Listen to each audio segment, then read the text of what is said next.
Važiuojam toliau. Fui. Toliau, Ariel. Klausyk, Keletą daugelį momentą. vietų Lietuvoje vanduo yra kietas.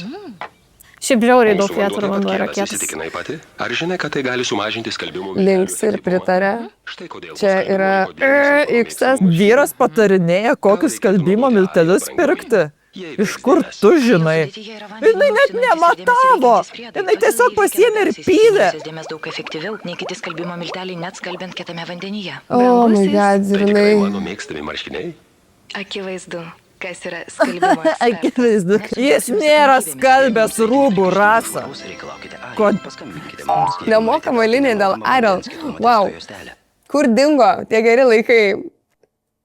Tai jeigu jis toks protingas, kodėl jis neįsiplovė tų savo marškinių pats? Pavyzdžiui, man kyla klausimas.